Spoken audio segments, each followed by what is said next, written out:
try to keep up. Several wildfires have broken out on the island of Maui, creating mass devastation and destruction, most notably the town of Lahaina.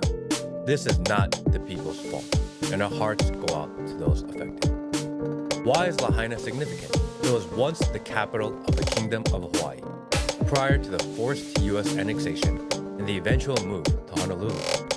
Lahaina is filled with native property and business owners that have dug their heels in and have refused to sell their properties to conglomerates such as BlackRock, Vanguard, and Oprah.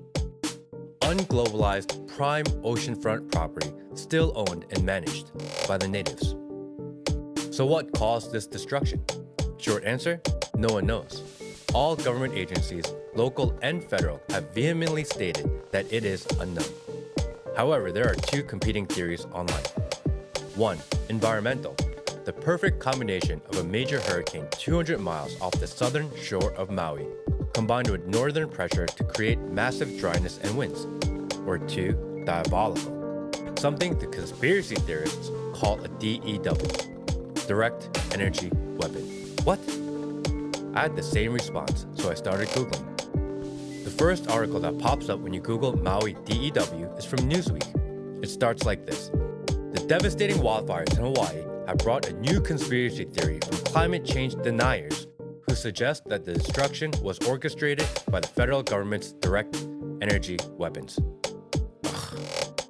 Anytime a propaganda media article starts with conspiracy theory by climate change deniers, makes me want to believe it more. Next article, fact check, false. Wait, what? I thought the facts were unknown. But how can we rule out trending theories as impossible already? Joe Biden just announced that the federal government will provide aid to those that lost their homes. That means homeowners who lost their houses and properties can now loan money from the federal government at a low interest rate. Your super valuable property that is skyrocketing in value, you can now get a new mortgage, courtesy of Uncle Sam. There are also countless efforts by the people to send aid and support to the devastated areas. This would be great, except local residents are now saying that they are having difficulty delivering such aid and only FEMA and Red Cross aid is being allowed in. Roadblocks everywhere. No one allowed in or out. And Maui is an island surrounded by water next to one of the largest U.S. military bases.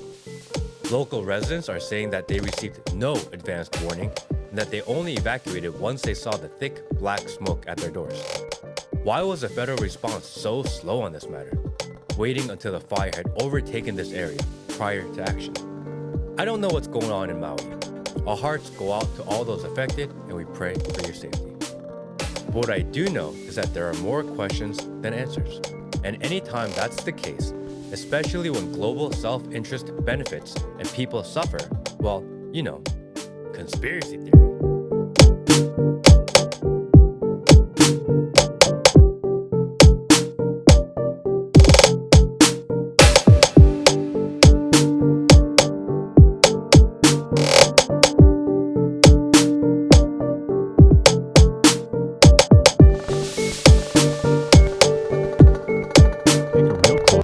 Governor of Hawaii had to say about the fires. Of the destruction of Lahaina, it does appear like a bomb and fire went off. It does appear like a bomb and fire went off. All of those buildings virtually are going to have to be rebuilt. It will be a new Lahaina in its own image, its own values.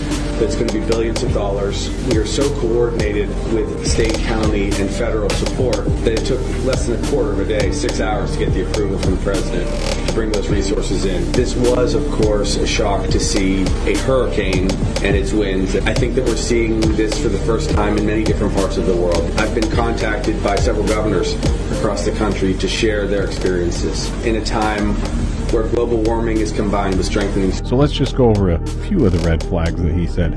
Very coordinated. Bomb and fire went off. All we will need to rebuild is billions of dollars in its own likeness and own image with its own values. What does that even mean? And it's so coordinated with state, county, and federal support that within less than 6 hours they got approval from the president to bring resources, hurricane-type winds that just happened to be the same time as the bomb-like fire. Governors calling to share their experience. So we start the press conference out with bombs and explosions, then set up how we're going to get some smart cities in Hawaii. And then we end it with 2030 propaganda of global warming.